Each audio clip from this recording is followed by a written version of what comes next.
2005, Mexico City. All the police around that area, they'd met up at a summit. The chief of police had something to say. We have a serial killer on the loose. We expect this killer to be a man, someone like Ted Bundy, charismatic, psychopathic. And we need to be on the lookout. He is dangerous. He's killed nearly 20 people, all of which were old ladies.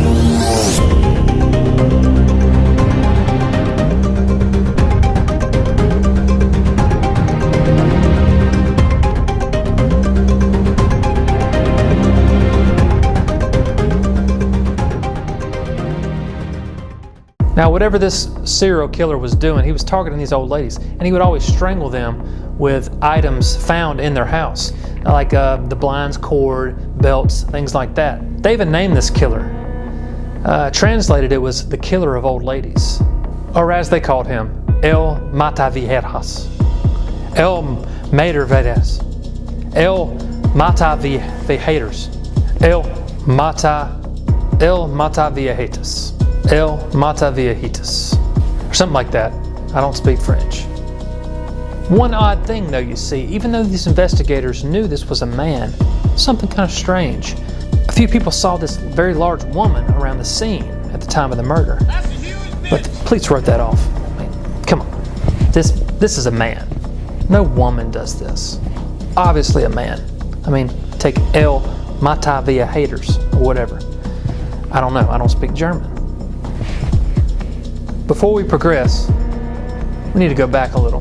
Joanna Barraza was born in the 1960s around Mexico City. She had a tough upbringing. Her mother was a severe alcoholic and would beat Joanna. She wouldn't even take Joanna to school, really. Joanna barely learned how to read and write as a child. And one day when Joanna was 13 years old, a man came to her house to meet her and her mother. His name was Jose Lugo. And her mother said, Joanna, you're going to be going with Jose Lugo now. Word on the street is that she gave her daughter to Jose Lugo for just a few beers. That's how bad off she was on alcohol. Jose Lugo took Joanna to his house, and Joanna just knew that her mom would be there to get her later that day or the next day. She thought this was a joke or something like that. She didn't understand. She knew even her relatives, she had uncles and cousins, things like that, they would be there to get her. They would rescue her. This was not the case. Joanna was officially Jose Lugo's sex slave.